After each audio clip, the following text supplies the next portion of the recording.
Olá, seja bem-vindo ao programa Saber Direito Responde, um programa da TV Justiça. Eu sou Antônio Carlos Barragan, sou advogado, contador, mestre em Direito Econômico e Desenvolvimento e pós-graduado em Direito Público. Eu sou professor de Direito Tributário em graduações e pós-graduações de universidades e também em cursos preparatórios. Nós estivemos nessa semana abordando um tema relacionado ao direito tributário, que é a função social do tributo. E esse tema agora será alvo de perguntas dos alunos aqui convidados. A aluna Carline, o aluno Leonardo e a aluna Marina, a quem recepciono nesse momento. Bom, vamos à primeira pergunta então dos nossos alunos convidados. Professor, o que significa dizer que o imposto é um tributo não vinculado? Bom, Carline, entender que o imposto é um tributo não vinculado significa dizer que lá na ponta da arrecadação, e aí eu faço aqui um parêntese para te explicar essa questão da arrecadação, a arrecadação é uma etapa que está dentro da atividade financeira do Estado. O Estado ele tem na sua atividade financeira 4 etapas: a arrecadação, a custódia, a gestão e o gasto dos recursos públicos. E na parte da arrecadação, ou seja, como o Estado vai fazer para expropriar o indivíduo, para obter recursos em matéria tributária, é que recai a análise da sua pergunta. Quando a gente está diante de um tributo vinculado, significa dizer que para o Estado poder conseguir esse recurso do particular, ele precisa exercer uma contraprestação. Ele precisa realizar uma atividade que legitime aquela exação tributária, ou seja, aquela exigência tributária. Então, no caso do imposto, o Estado não está, de modo algum, compelido a realizar uma contraprestação estatal. O próprio artigo 16 do Código Tributário Nacional, que estabelece lá a figura do imposto, ele diz que o imposto será cobrado independentemente de uma contraprestação estatal relativa ao contribuinte. Então, o imposto é um tributo não vinculado, ou seja, ele não vincula o Estado a realizar uma contraprestação estatal para justificar a sua cobrança. O mesmo não ocorre em relação a outros tributos, como, por exemplo, a taxa. A taxa, para ser cobrada, requer uma contraprestação estatal. Ela requer uma atividade estatal que esteja vinculada àquela cobrança. Por exemplo, para se cobrar a taxa judiciária, faz necessário que exista a prestação do serviço público jurisdicional. Um serviço público que é específico e divisível. Uma vez tendo o serviço público jurisdicional, aí sim a gente pode falar na instituição legítima de uma taxa, a taxa judiciária. Então, o imposto ele é um tributo não vinculado, ou seja, na hora de exigir, o Estado não precisa realizar qualquer contraprestação estatal. Ok, Carline? Bom, Leonardo, sua pergunta. Professor, eu queria saber se o tributo ele pode ser entendido como um fundamento do Estado Democrático de Direito? Muito boa pergunta também, porque muito pouco se discute acerca do tributo e a sua relação intrínseca com o Estado Democrático de Direito e os seus fundamentos. Nós olhamos para a Carta Magna de 1988 e identificamos no artigo 1º a presença dos fundamentos do Estado Democrático de Direito. E lá nesse artigo 1º a gente verifica a soberania, a cidadania, a dignidade da pessoa humana, os valores sociais do trabalho e da livre iniciativa e o pluralismo político. Nós conseguimos perceber uma relação tributária entre esses fundamentos e alguns dispositivos constitucionais. Alguns que saltam aos nossos olhos se referem, por exemplo, à imunidade tributária. O pluralismo político é garantido a partir de uma imunidade dada aos partidos políticos em relação aos impostos. Não tendo que recolher imposto, o partido político não tem uma carga tributária tão elevada, bem como as fundações que ele cria, e então ele pode subsistir com muito mais facilidade. Então podemos criar mais partidos políticos com mais facilidade. Daí atender ao preceito fundamental do pluralismo político, ou seja, uma pluralidade de partidos, que é o que a gente efetivamente possui hoje no país, para atender um fundamento do Estado Democrático de Direito. O tributo, nesse sentido, ele pode sim ser entendido como um núcleo do Estado Democrático de Direito. Por quê? Para podermos garantir todos esses 5 fundamentos que estão ali no artigo 1º, faz-se necessária uma boa aplicação do tributo.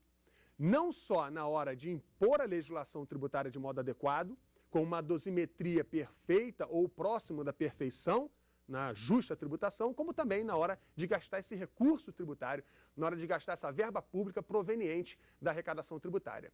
Dessa maneira, a gente consegue, por meio do tributo e da sua função social, atender os preceitos da soberania, da cidadania, da dignidade da pessoa humana, dos valores sociais do trabalho da livre iniciativa e também do pluralismo político. Muito bem, vamos à pergunta agora da aluna Marina. Professor, qual é a principal função do tributo? Muito bem. Bom, o tributo, Marina, ele tem várias funções, mas a principal função é exatamente a função social. E que, se a gente for analisar, até mesmo nos estudos tributários apresentados, geralmente se tem a função fiscal como sendo a função mais relevante. Mas a função social do tributo é a função mais importante. E essa função ela vai englobar as outras funções que o tributo traz. Olhar o tributo com uma visão social é mudar totalmente o paradigma tributário já introduzido nesse país até hoje. Porque nós temos que olhar para o tributo com um olhar humanista, temos que olhar para o tributo com essa visão social. Então a função dele dentro da sociedade é muito evidente nas diversas áreas e setores. A gente pode olhar ao nosso redor, como sempre afirmo, e identificar o tributo em tudo que está ao nosso redor. Tudo que está na sua vida vai carregar uma carga tributária, algumas maiores, outras menores, mas sempre vai trazer intrínseco uma ideia tributária, sempre traz consigo um tributo. Então, trabalhar o tributo para melhorar a condição de vida da sociedade é hoje a principal função dele.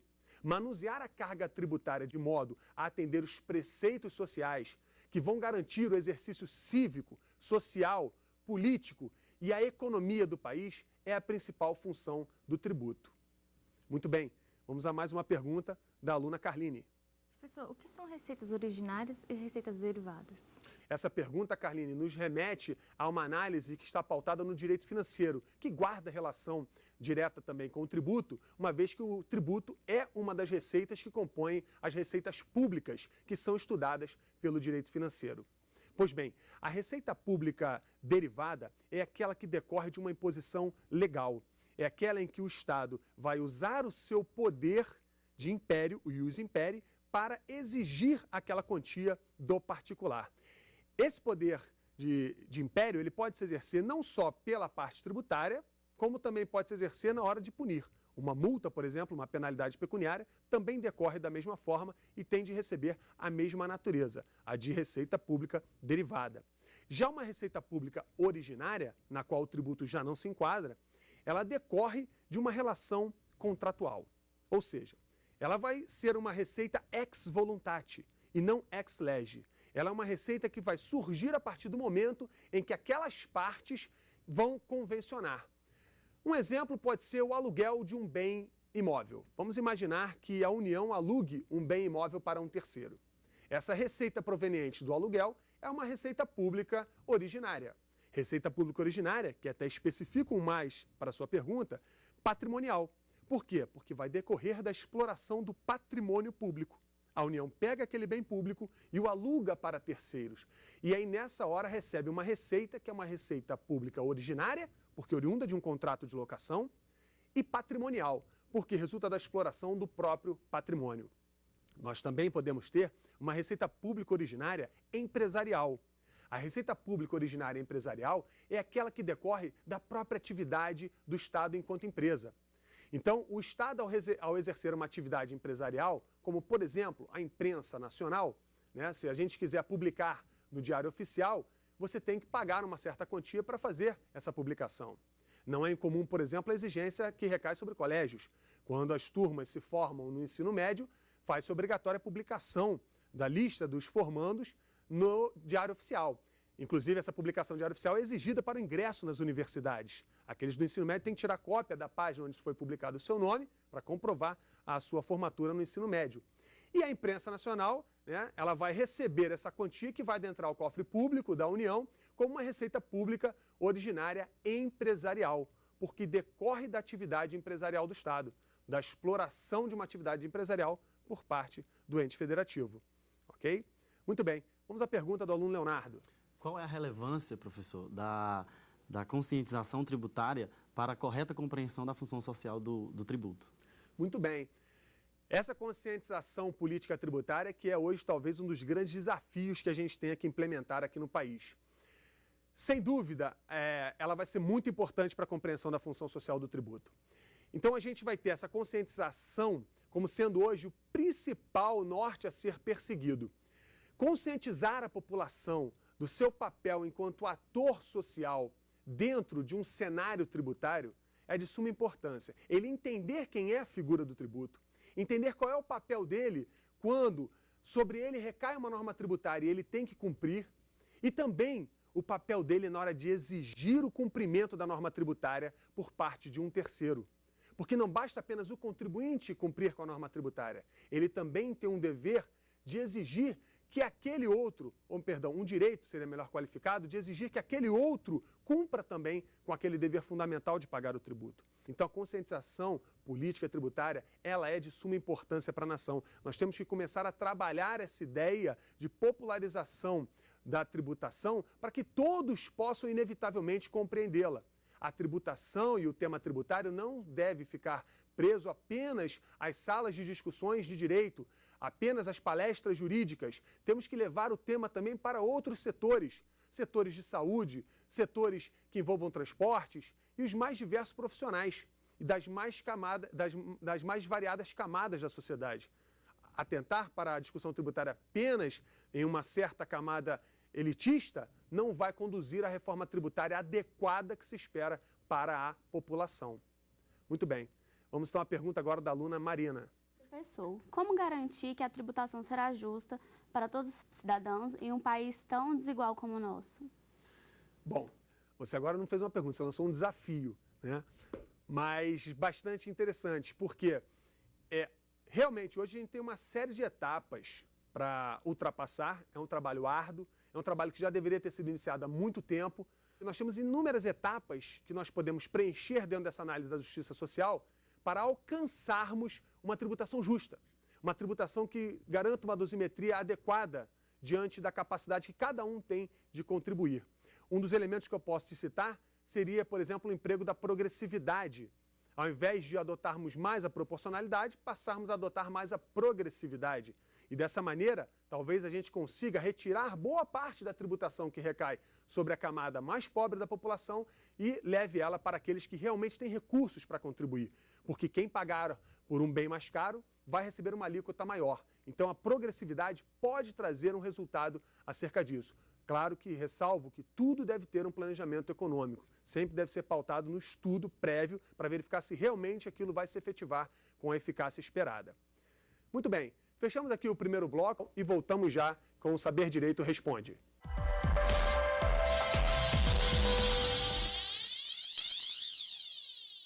Bom, estamos de volta com o Saber Direito Responde. Estamos aqui com a presença dos alunos convidados, a aluna Carline, o aluno Leonardo e a aluna Marina, que estão formulando perguntas acerca do tema que nós trabalhamos nesta semana, que foi a função social do tributo, um tema inerente ao ramo do direito tributário. Bem, vamos então retomar as perguntas dos nossos alunos. Aluna Carline, por favor. Professor, o que significa a expressão vedação de privilégios odiosos? A vedação de privilégios odiosos. Bom, os privilégios odiosos, eles são aqueles privilégios que devem ser abolidos da nossa legislação. O que vem a ser esses privilégios?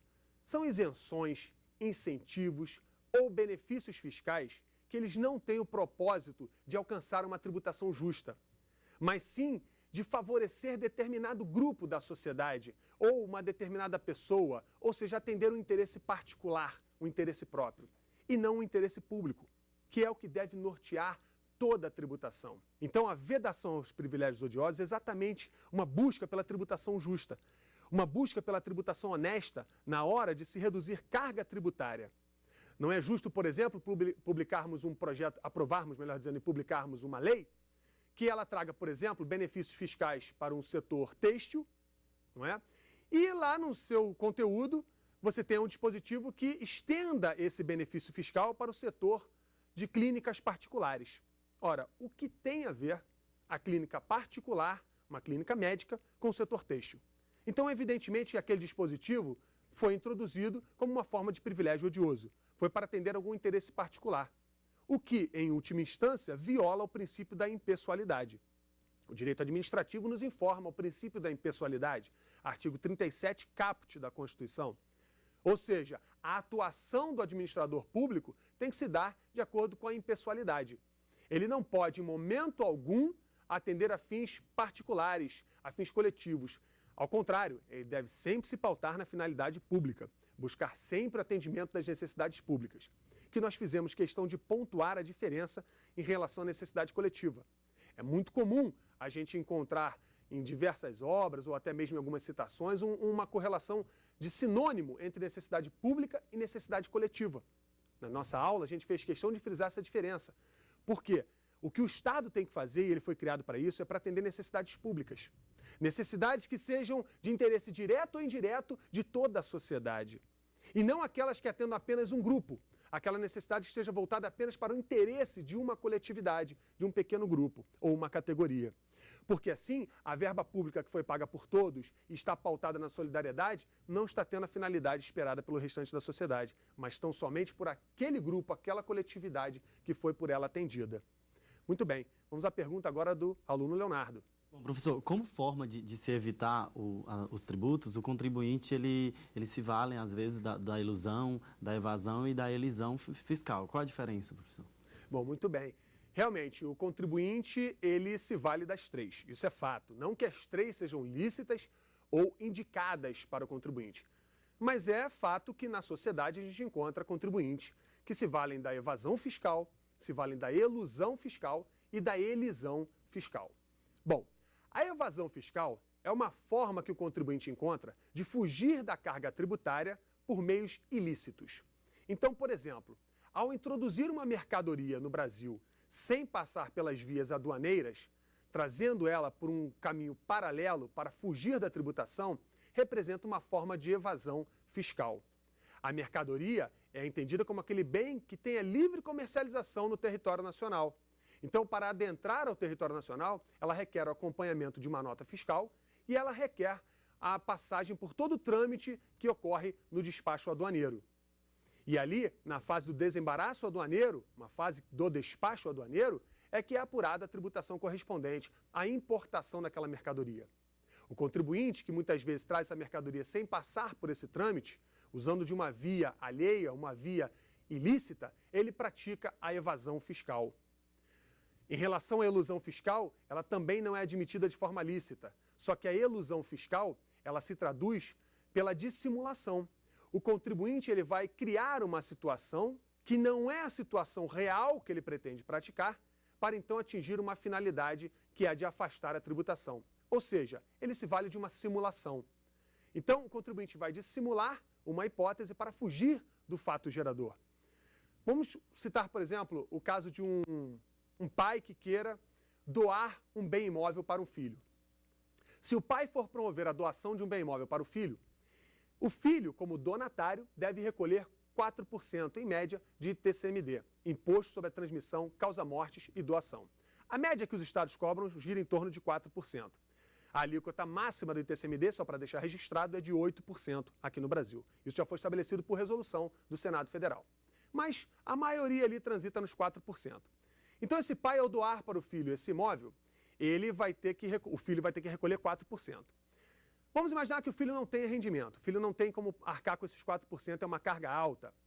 E aí o pai fica sabendo que se ao invés de doar, ele vender para o filho, ele vai ter uma carga de 2%, ou seja, metade, porque 2% é em média a carga do ITBI, Imposto sobre Transmissão de Bens Imóveis. Então vamos pegar esses casos hipotéticos. Então eu tenho o ITCMD que é 4 e o ITBI que é 2. Se eu doar, pago 4. Se eu vender, são 2. Então o que ele vai preferir? Vender, porque ele paga metade da carga tributária. Só que o filho não tem recurso para comprar aquele bem imóvel. Então, efetivamente, não haverá uma venda do bem imóvel. O que haverá ali é uma simulação da venda daquele bem imóvel.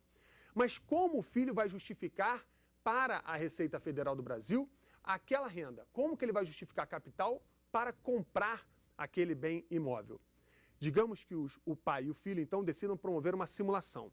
O pai vai simular um empréstimo para o filho, sem juros, é claro, para não incorrer em nenhuma lei de usura, etc. Ele vai emprestar sem juros para o filho o valor correspondente ao daquele imóvel e o filho vai devolver para o pai o valor, passando então o imóvel para o seu nome. É como se o filho tivesse pegado emprestado aquela quantia e comprado o bem imóvel do pai com aquele mesmo dinheiro. E agora ele é devedor daquela quantia para o pai. Ele tem o bem imóvel, mas está devendo aquele dinheiro na forma de um empréstimo concedido pelo pai.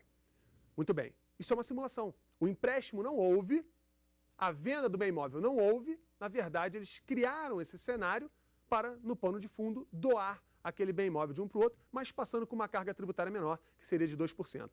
Essa é a figura da elusão fiscal. Então, a elusão fiscal, ela tem que ser combatida pela autoridade fiscal. E o Código Tributário Nacional nos oferece um dispositivo nesse sentido, que é o artigo 116, parágrafo único, que é entendida como uma norma anti-elusiva, uma norma que vai combater essa elusão fiscal. E, por fim, a gente tem a elisão fiscal. A elisão fiscal, ela é entendida como o planejamento tributário, ou seja, um meio lícito de reduzir carga tributária. O contribuinte encontra uma brecha na norma e, de forma lícita, promove a redução da carga tributária, se adequando àqueles ditames legais, colocando a sua situação jurídica dentro daquela brecha, e com isso ele reduz. Isso é o que se chama de planejamento tributário, é elisão fiscal. Bom, vamos agora à pergunta da aluna Marina. No caso de uma diminuição na carga tributária, vai ocorrer um inevitável consumo da população? Boa pergunta, porque isso é uma relação que muitas vezes o governo pensa que ocorre de forma direta, que ele vai reduzir uma carga tributária e, consequentemente, ele vai promover um aumento do consumo por parte da população. Vamos imaginar que uma determinada mercadoria, ela teve uma redução de carga tributária. Não necessariamente aquele indivíduo que comercializa a mercadoria reduzirá o preço. Isso, inclusive, é uma questão muito relevante quando a gente aborda o ponto da isenção. Por quê? As leis brasileiras que concedem isenção, em sua grande maioria, não trazem um dispositivo que imponha àquele que vai usufruir da isenção uma redução proporcional no valor da mercadoria. Então, haveria a necessidade de se impor, por forma de lei, essa exigência. Se a gente reduz a carga tributária, é porque, obviamente, o governo busca que a ponta do consumo receba aquela mercadoria por um preço menor. Mas muitas vezes o que se encontra no setor empresarial são pessoas que se aproveitam dessa redução de carga tributária para aumentar sua margem de lucro. Então, ao invés de ele recolher aquele tributo no valor cheio que ele recolhia, agora ele vai recolher menos e essa diferença torna-se lucro para ele, porque ele mantém o mesmo preço da mercadoria. Então, um primeiro mecanismo seria de imposição pela lei da redução proporcional. Se eu reduzir o tributo em 2%, eu quero uma redução proporcional, linearmente falando, de 2% no preço da mercadoria. Agora, também não necessariamente isso vai acarretar num aumento de consumo, porque vai depender da mercadoria que o governo está reduzindo a carga. Às vezes ele reduz a carga de mercadorias que naquele momento histórico não estão sendo tão importantes para a nação. Mercadorias essas que não são de grande importância. Por exemplo, a gente teve aqui justamente um efeito contrário.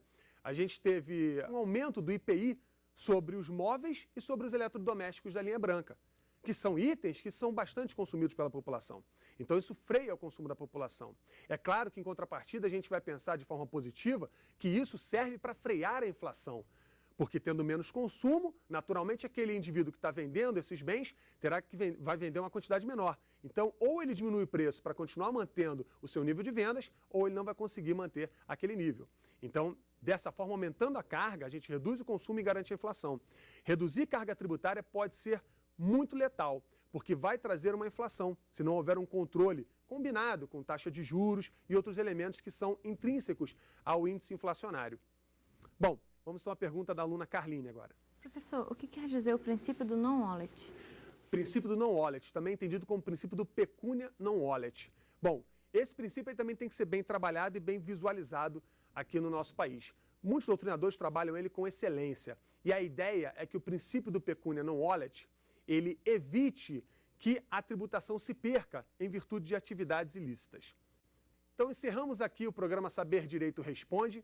Agradeço pela sua audiência, agradeço à TV Justiça pelo convite e também agradeço a presença dos nossos alunos convidados que hoje fizeram abrilhantar com suas perguntas esse programa. Muito obrigado.